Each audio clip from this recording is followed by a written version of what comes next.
Hey folks, and welcome to Typology, the show in which we explore the mystery of the human personality through the lens of the Enneagram. My name is Anthony Skinner. I'm the producer of the show. Hey, we're really happy to have you join us today. We've got a fantastic episode with a fascinating couple, Toni and Carey Nieuwhof. Toni is a family law mediator. She's a former divorce attorney and the co-host of the Smart Family podcast. She's joined today by her husband, Carey, who is a former lawyer himself and the founding pastor of Connexus Church. He is a best-selling author and the host of the Carey Nieuwhof Leadership Podcast. We're going to be talking about relationships today. Excited about that. Toni has a brand new book, Before You Split, Find What You Really Want for the Future of Your Marriage. That's Before You Split, Find What You Really Want for the Future of Your Marriage. She is a 5 with a 4 wing, and Carey is an 8 with a 7 wing. We're going to be talking about relationships, the Enneagram. We get into a bunch of stuff today. You're going to really enjoy it. Hey, that's it for me, Anthony Skinner. Good to have you with us this week. And now let's turn it over to the host of our show, Ian Cron.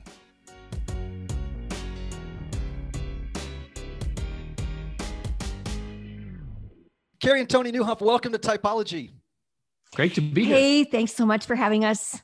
Yeah, man, I love having friends on, especially ones that I don't get to see very often, and especially ones that have exciting things going on. Toni, you have a new book.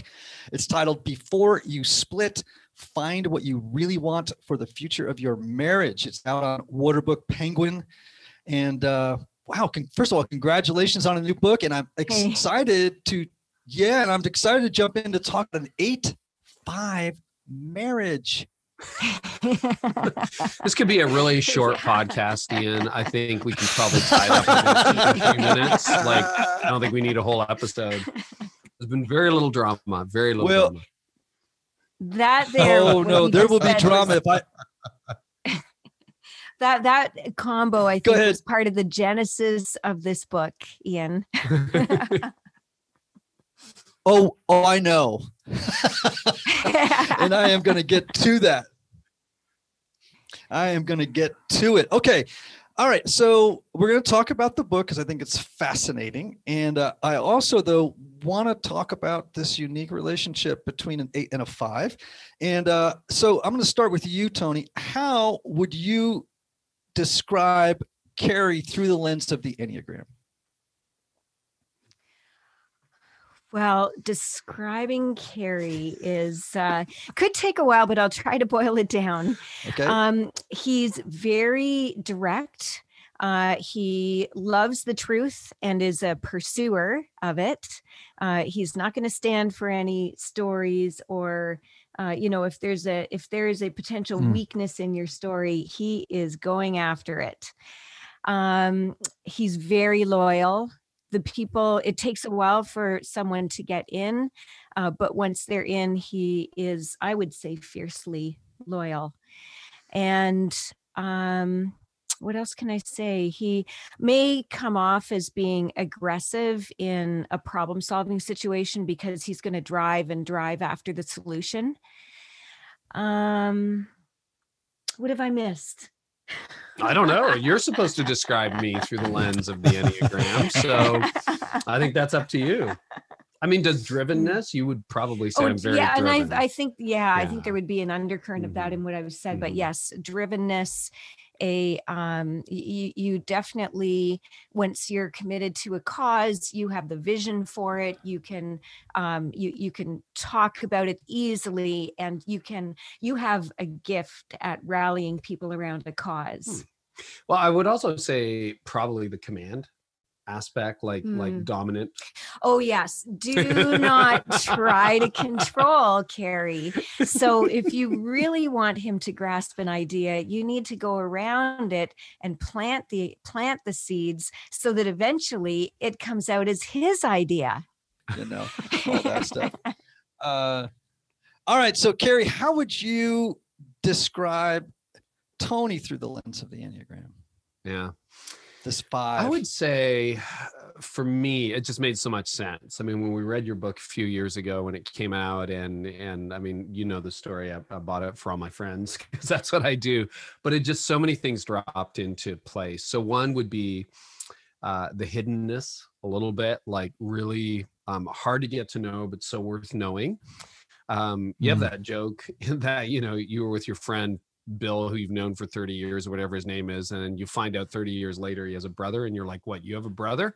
Like, literally, I learned something about Toni. I can't name it right off the top of my head, but we were on a long walk a couple of weeks ago, and I'm like, I did not know that about you. And we've known each other 32 years. So there's still layers.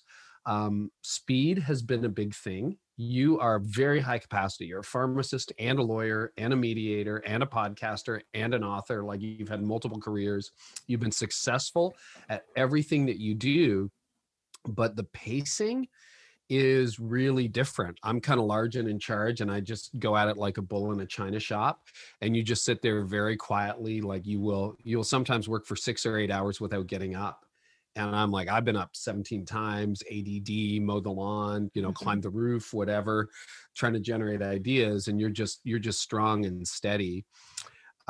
You handle conflict very differently than I do.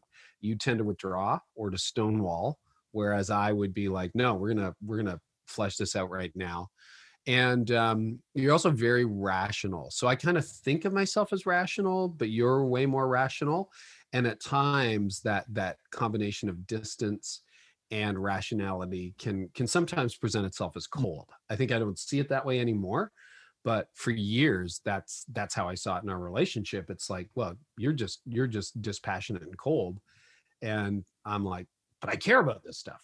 And so I would say that was some of the conflict and how I would see you. I mean, huge respect I have from the beginning, and just tremendous capacity, but it's really interesting to see how your capacity is sort of the slow start that really gets moving over time. And then I tend to, you know, come in strong and then fade. Yeah. I mean, it's interesting.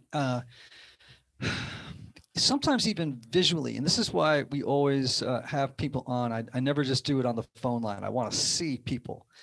And part of it is just seeing the two of you sitting side by side. Those of you who are not watching on YouTube and are only listening, you can see the different energies. You can see externally, like it's on the outside, the posture, the animation of affect on the face is different. You know, like right now, for example, Toni, you're leaning back, and Carey, you're leaning forward. So you see, so true. Yes. Yeah. So you see the aggressive, you're in the aggressive stance, which is 3s, 7s, and 8s. Toni, you're in the withdrawing stance. You're with 4s, 5s, and 9s, like me. And you know, you both really articulated beautifully some of the dynamics in the 8-5 combo. Let me just, oftentimes people will ask me the question. I've been married 32 years, and sometimes people will say to me, tell me about your marriage. And I'll respond the same way every time. I'll go, which one? Right? I'm of the belief that everybody has multiple marriages to the same person. Like, you know, at year 5, maybe, or 7, or whatever it is, you realize, okay, the old contract isn't working. We got to renegotiate the contract. At year 12 or year 15, you're like, okay, it's time for the third marriage because the script has changed, the life has changed, kids have maybe moved on, time to renegotiate, time for our third marriage, fourth marriage, fifth marriage. I think that's healthy. Now, if have you had multiple marriages to each other? That's such an interesting question. I would have to say I see it more in terms of 2 marriages. And I think it's because the long lead in of the messy middle of our marriage it felt so chaotic that it's almost like there's a before and after, or the painful version and the amazing version.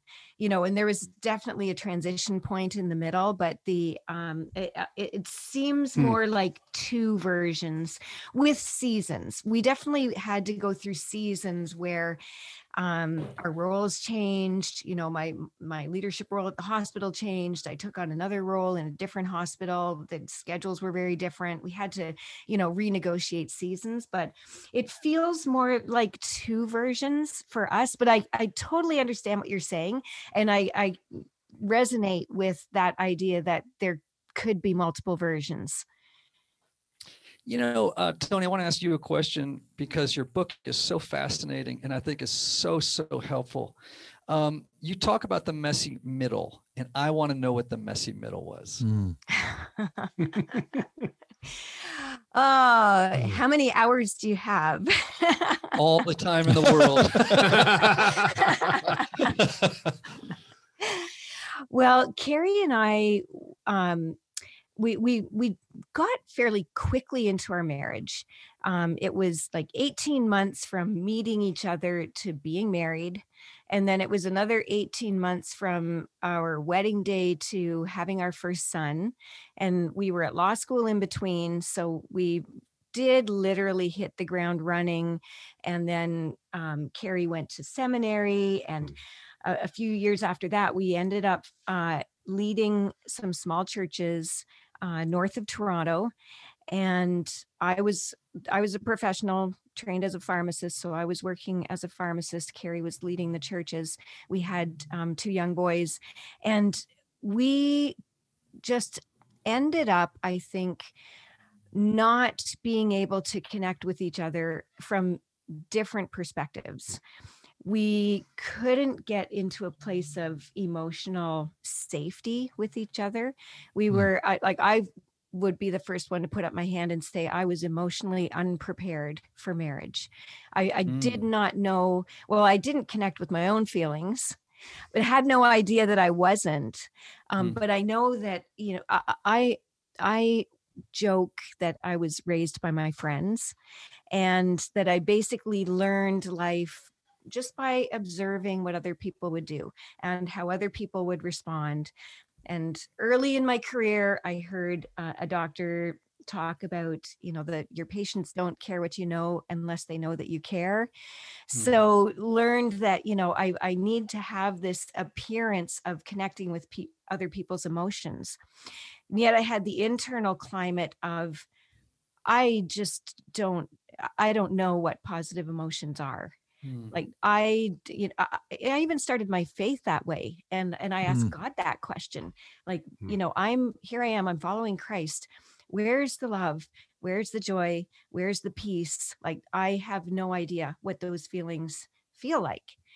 And so we had this emotional disconnection, and then we just couldn't get through our differences. When we had a difference, Carey would really go hard after trying to resolve it. And it's not that I didn't want to resolve it, but I felt like I needed space, and I needed some time to process whatever the solution would be.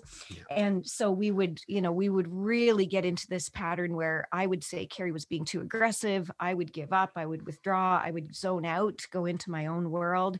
That would make Carey more frustrated. So we just had this tension that was building and building, grievances that we couldn't get past, expectations that would clash, but we really couldn't communicate about them. And so it was literally just a messy, chaotic situation where I knew I was frustrated. I could connect with negative emotions.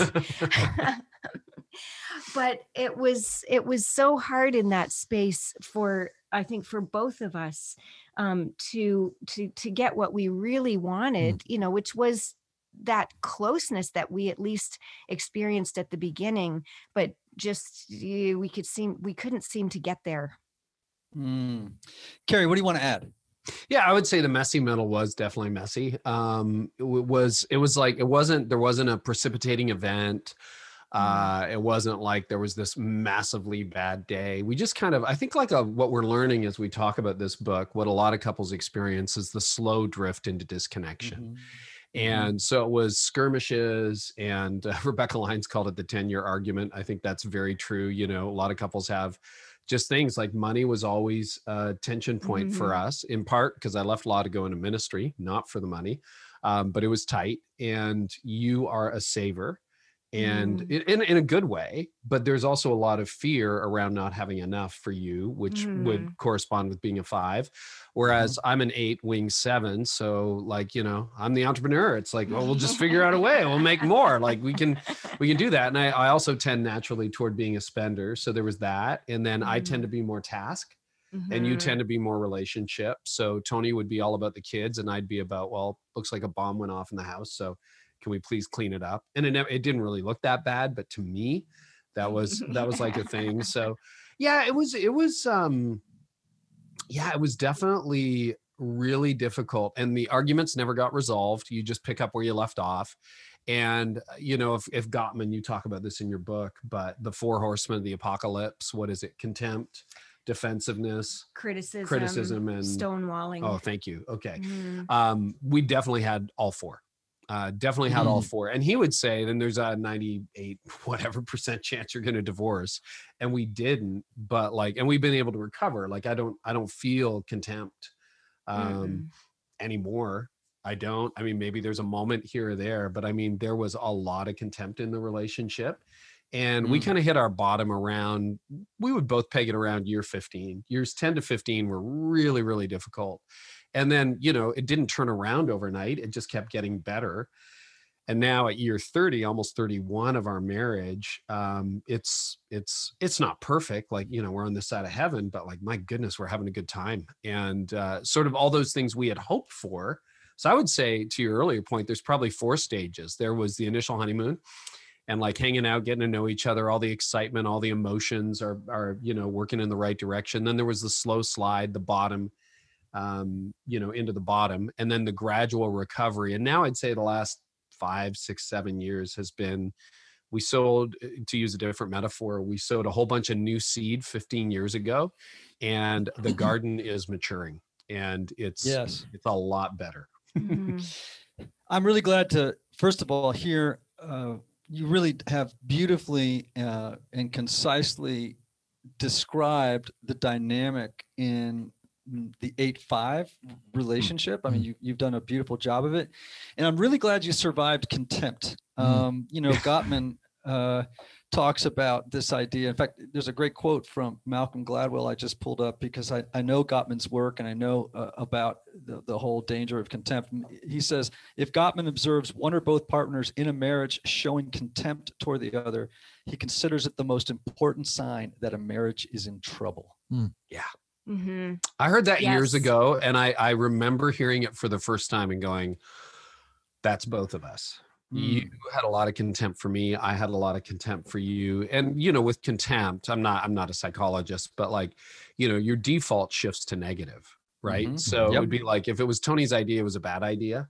And I think, I don't want to put words in your mouth, but you probably had a similar vibe coming my way, that if I thought about it, there had to be some fatal flaw to it.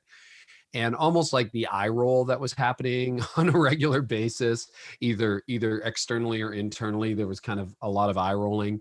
And yeah, by the grace of God, we got through that, and it's not really there anymore. But that was a deep, deep ditch to dig out of. Yeah. Yeah. So Toni, you in the book write about the mud, right? In relationships. And maybe we can put it this way, and please correct me if I'm wrong, but every marriage partner brings issues from the past into a marriage, right? Right. We sort of like drag luggage along with us, and we usually get married young. We're unaware of the luggage we bring in until, you know, we can no longer ignore it. What, as a 5 now, what luggage did you bring into the marriage? What mud did you bring? Oh, I had no idea how much mud I was dragging into our marriage. So I do think you'll probably have more accurate thoughts on this than I will, Ian. But in my childhood, I had a parent who was very angry and unfortunately had an alcohol problem.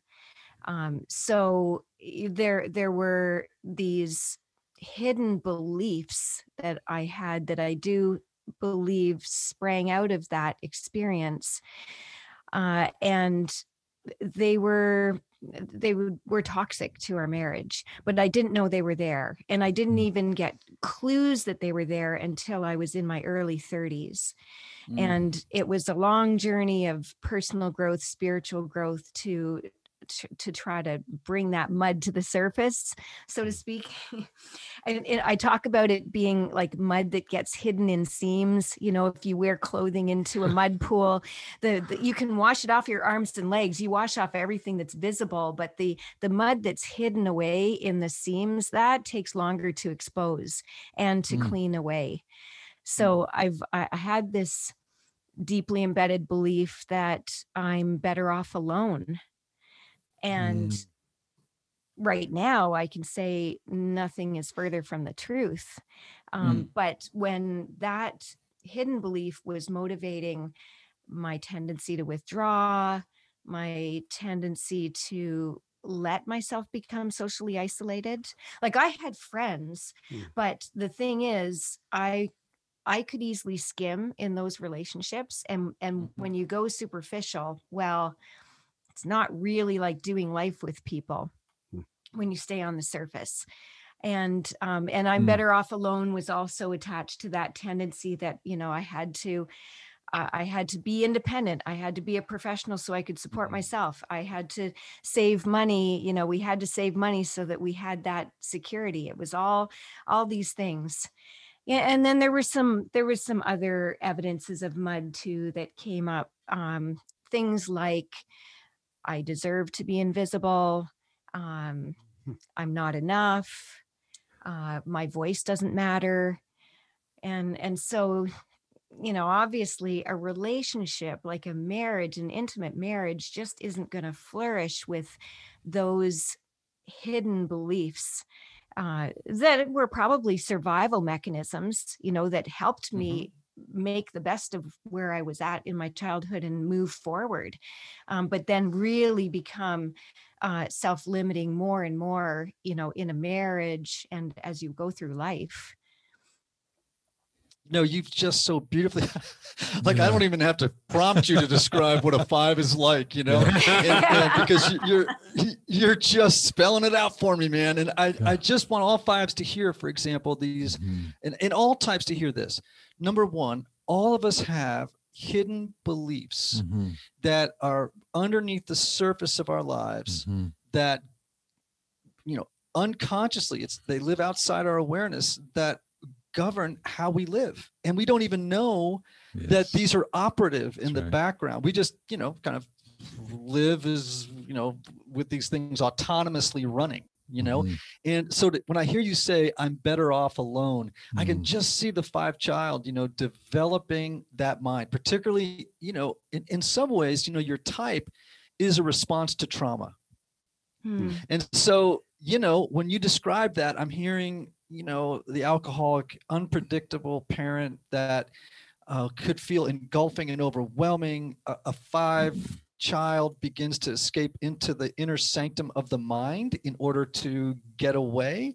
You're describing the minimalism of the 5, the need to save, the desire, the deep desire for self-sufficiency. Like, I need to take care of myself, almost like no one else is. So I'm going to have to jump in here, make sure the world is a safe place, because fear is always in the interior atmosphere of the 5, as it is for 6s and 7s. I mean, you've done a beautiful job of this. And I just want to encourage everybody listening. Listen, you have to, either in therapy, through studying the Enneagram, because it does a beautiful job of surfacing these hidden beliefs. It's like the Enneagram can save you time, because it's like it will articulate for you what typically in your type are the hidden beliefs that, and as you mentioned, self-limiting beliefs that may have helped you as a kid. All that stuff helped you as a kid to survive, but in adulthood began to work against you. So, Carey, I want to ask you a question. What mud did you bring into this relationship as an 8? Oh, quite a bit. I was a very happy single man. I had no conflict. So by getting into a relationship, it's like, oh, another human being who's different than me. Well, this is interesting. No, I brought in quite a bit. Definitely, Toni would retreat into relationship. I would retreat into work. So early on, we moved a lot as a kid. My dad, immigrants, that kind of stuff, new jobs, new opportunities. And I don't fault them for it at all. But I remember, I think we'd moved 5 times in elementary school before I hit the 3rd grade or 4th grade. And so it's always new friends. And I remember getting into the 5th grade and thinking, I know we're going to move again. I'm not making any more friends. And we didn't move after that. But in my mind, the decision was made up. So I've always struggled a little bit relationally, particularly with intimacy, with people getting too close to me. Which I think is characteristic of an 8. I had also learned that if I performed well, that things went better. And so I became a performance addict as a kid. You bring home that good report card, you end up succeeding. So there's sort of that drive for success. And, I was raised in a loving home. There were no addictions in the home, raised in the church. But we get these things tripped up. And so in my mind, performance equals love. So it's like, well, how much more can I do? So when things went bad at home and we started to slide into that place, I just threw myself into work, which in that case was ministry in that season, because, I found if I worked more hours, we reached more people and we became the fastest growing and one of the largest churches in our denomination in the country. And and then so it was one of those things where paradoxically for me, there was respect at work, there was success at work, there was measurable progress at work. And then I would come home and things might be a little bit chaotic. There was some stonewalling, there was some conflict, some disagreement. And I would just throw myself into more work. So that's how some of that junk would materialize. So I think, deep down, I have a fear of rejection. I have a fear of intimacy. And so for me, it's been 3 decades of learning that, the right people are safe and you can be loved and you can be known and you won't always be rejected or hurt or that kind of thing. And, and I think some of that too goes back to being ginger, being redheaded. I was picked on as a kid. I was one of the taller kids in my class. I'm 6'2", but I was tall fast. So I always got picked for sports teams. I'm not an athlete. So it was always that disappointment of like being picked, and they should know it's only 30 people in your class. Like after a while, you should have a reputation. He's tall, but he's actually not good. But, never feeling like I could really, catch a ball in the outfield or sink a basket or that kind of thing. So I think a lot of that created fear in me. I've never really talked about that, but just being tall, they assume you're good, and I wasn't. And so there was always that fear of people, fear of rejection. That's probably okay. Next therapy session. There we go. But I remember being in the outfield and just being terrified of the ball being hit to me, thinking I wouldn't be able to catch it, stuff like that. You have a lot of 3-story in your 8-ness. It'd be worth maybe, exploring at some point, because you're both aggressive types, 3s and 8s. Mm-hmm. And there can be, sometimes a mistype, but the story you just told is in many ways very 3-ish. I'm not saying you're not an 8, really? But just, there's a lot of 3 stuff going on there. So let me ask you, I don't want to go down the road because we're talking about the 2 of us, but maybe you and I could someday have a conversation about maybe I'm a 3. A lot of my friends thought I was a 3, and then people around me discovered the book before I did. And like Sarah and Justin, who I've worked with since they were teenagers, are like, oh, you're an 8.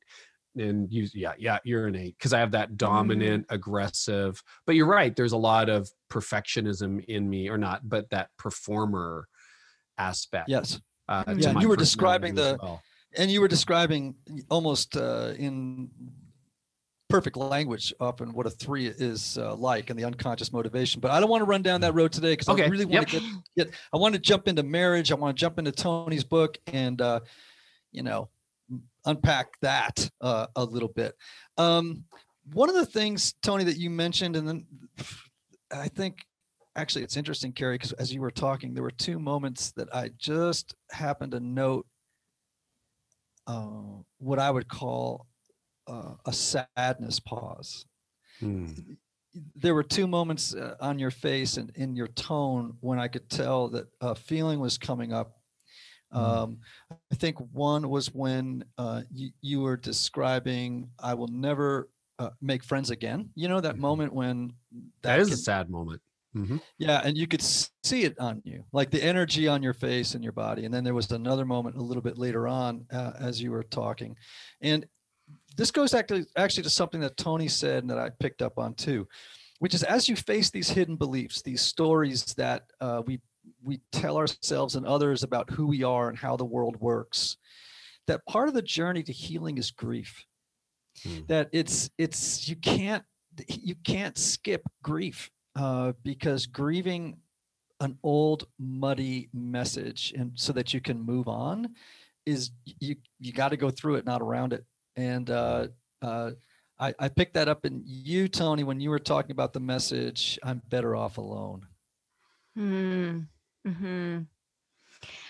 Well, when you mention the grief, Ian, it brings me back to a day that stands out as a marker for me in my healing journey. And it was surprising, a complete surprise to me, because Carey and a couple of our friends decided that we were going to go on this conference weekend in Pennsylvania. And at the time I was very busy on the leadership team at one of our local hospitals. And so I said, okay, I'm going, but I put zero thought into it whatsoever.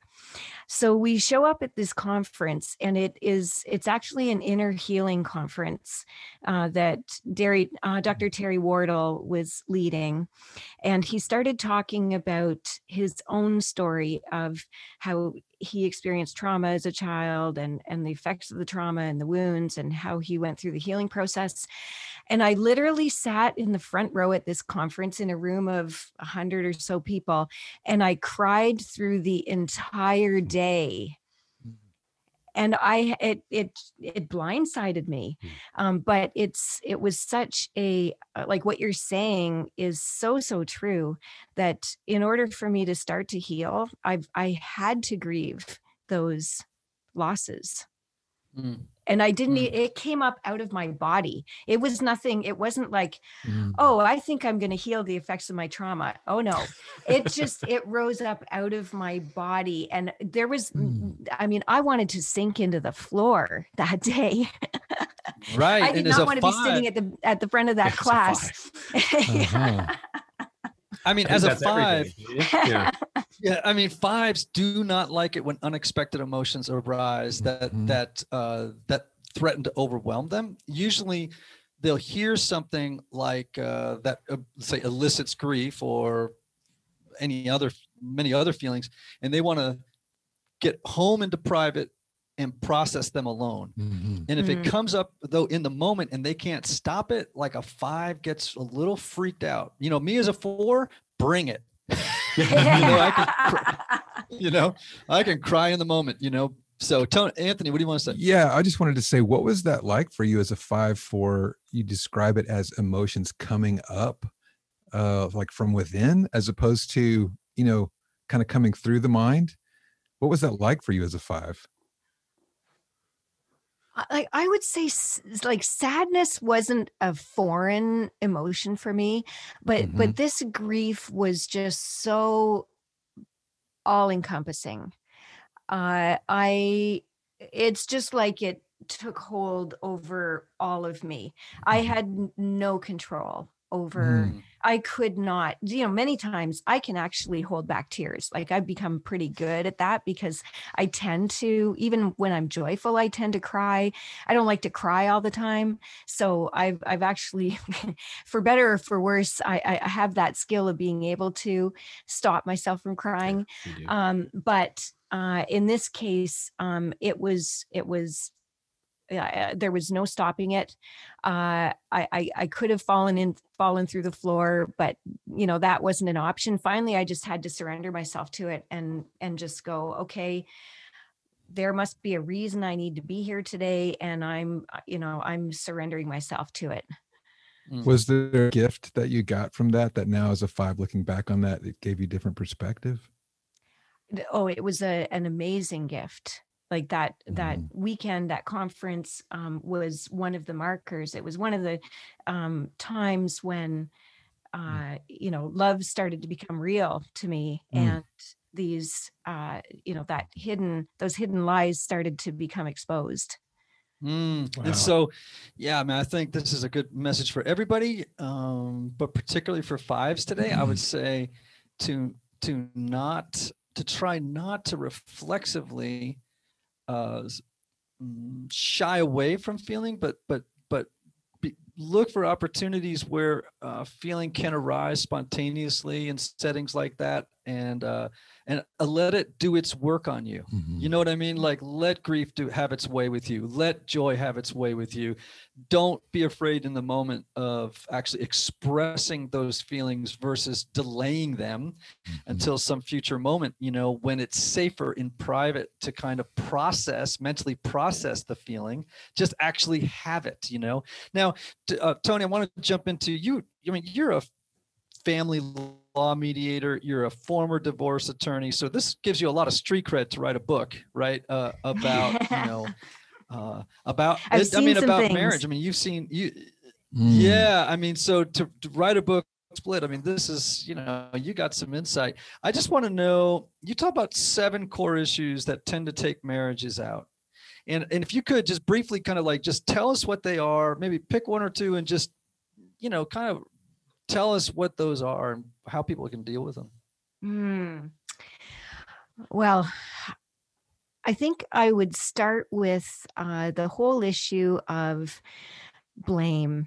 I think when couples are in a tough place in their marriage, they tend to have this sincere belief that, well, it's all my spouse's fault.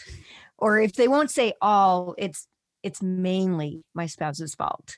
And most people won't go as far as saying like, oh, I'm perfect. I don't have any faults, but they'll give lip service to that, but then it's really mainly my spouse's fault. And I think when we're saying that or believing it, even if we're not saying it, there is a hidden victim narrative going on under the surface that it attaches to it. It can be many different victim stories, but essentially holding on to a victim story is like putting on glasses that are wrong for you. All you can see are blurry images if the prescription's wrong, and that's what happens when with that victim story. I'm not taking personal responsibility for myself. I have a tendency to let myself off the hook. I have a tendency to become more rigid. And most importantly, it prevents me from searching out and owning my own part in what's going on.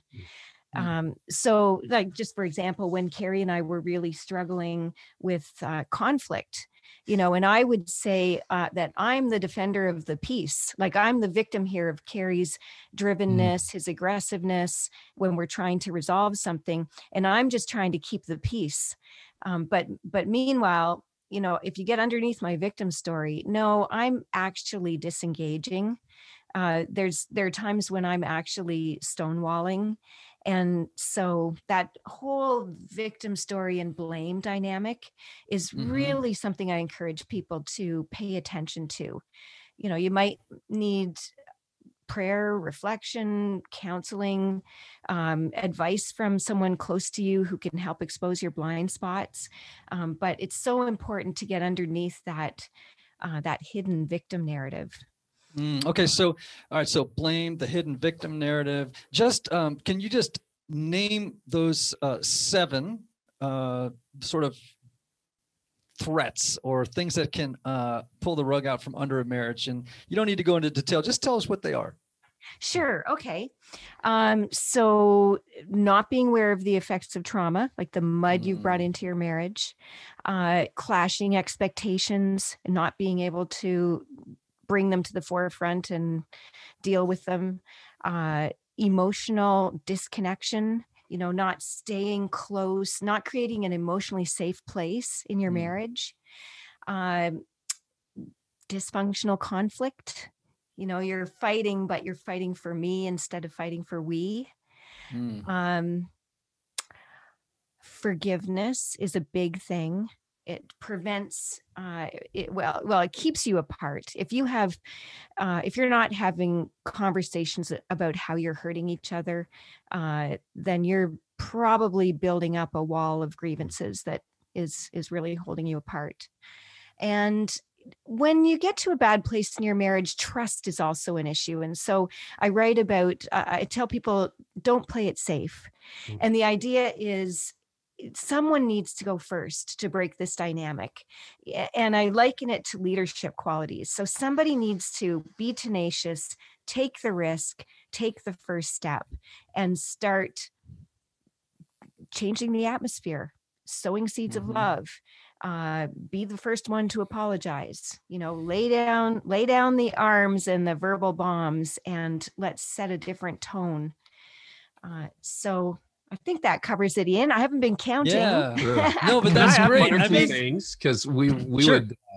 These are sub points in the book, but we had lots of discussions about should this be a book or whatever. But one of the things that really surprised me, because I never did family law, divorce law, was I thought one of your great insights was beware the cheerleaders. Like what happens is if things are not going well between Toni and me, I've got my best friend, and my best friend is like, well, you need to ditch her. You could do so much better without her. And you saw that in your office all the time. Yeah. With like, you go girl, get rid of him. Like there's all kinds of guys that would treat you so much better. And if you're in a really toxic situation, you may have to leave at some point, but like for a lot of it, the grass is always greener.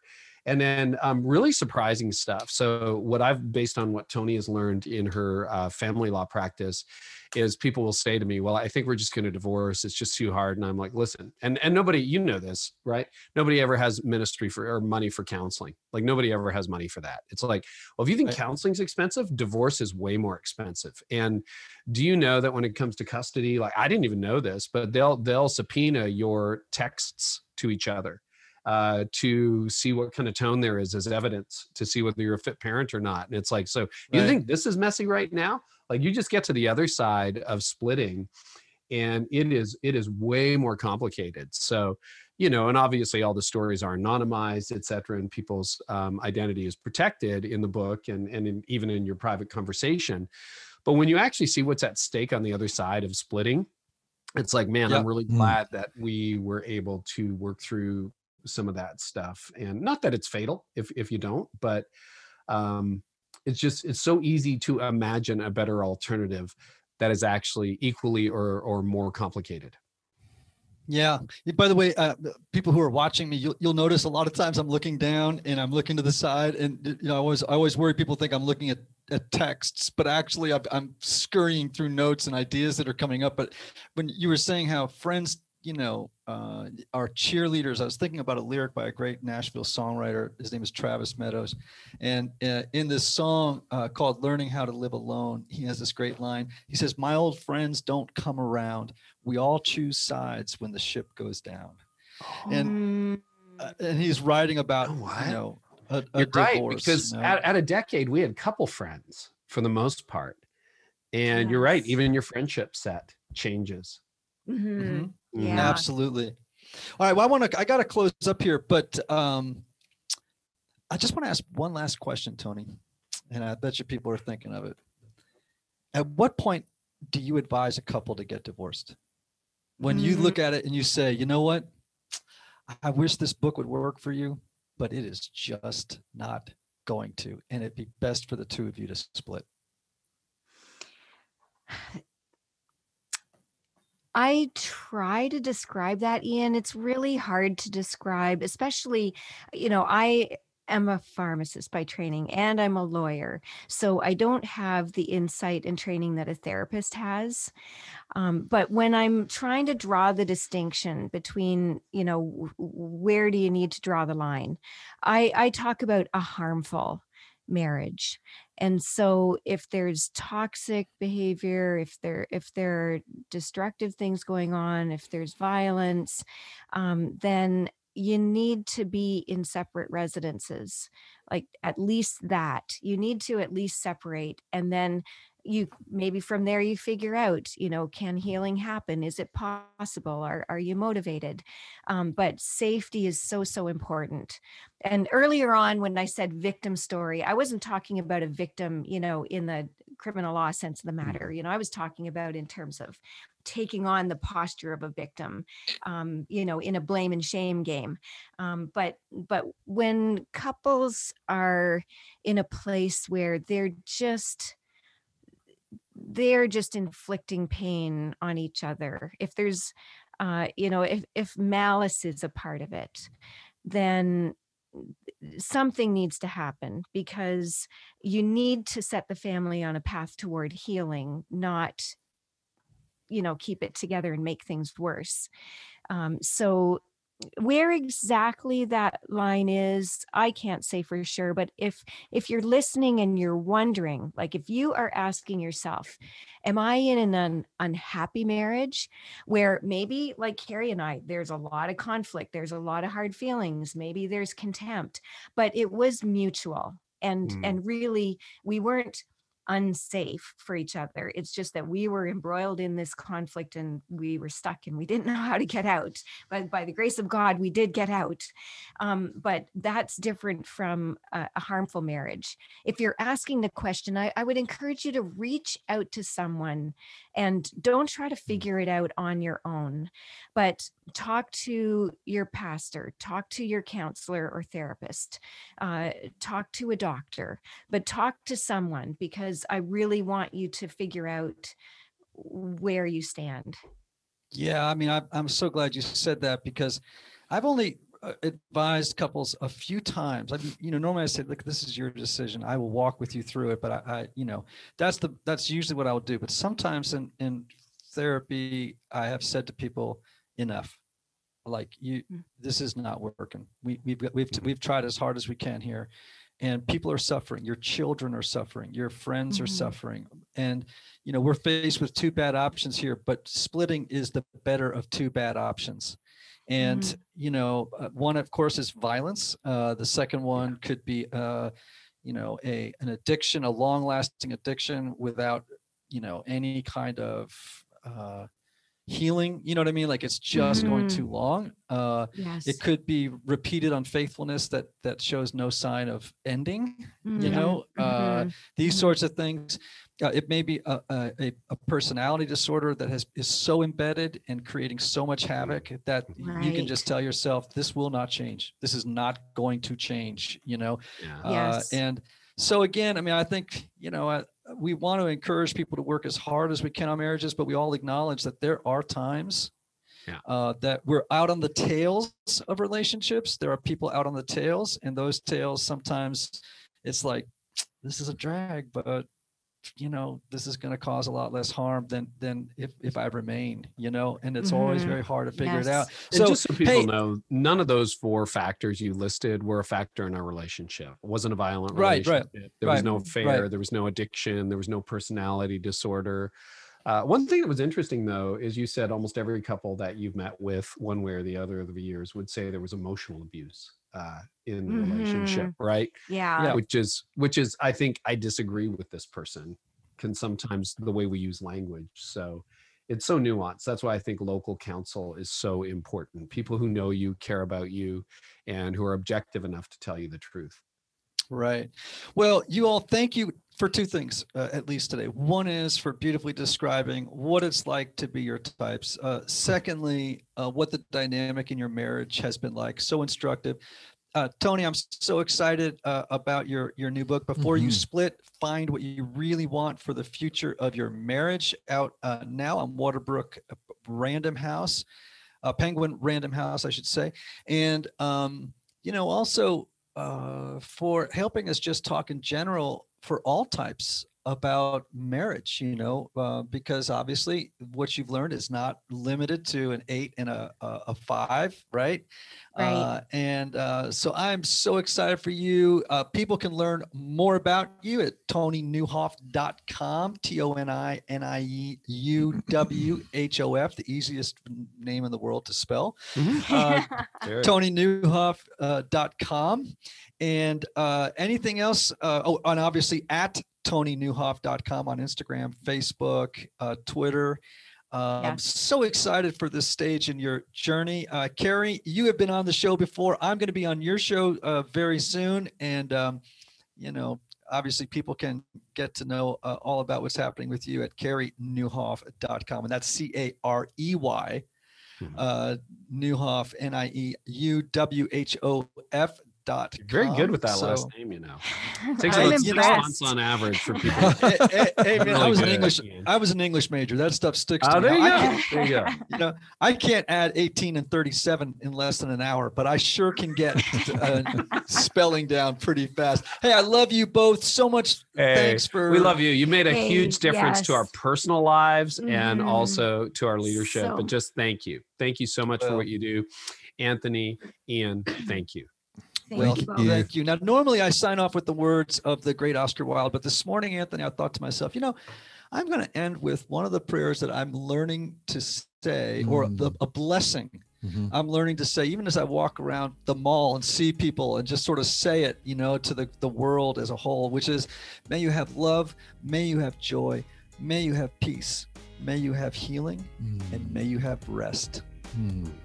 We are so thankful for you, Typology Tribe. We will be back with you next week. Until then.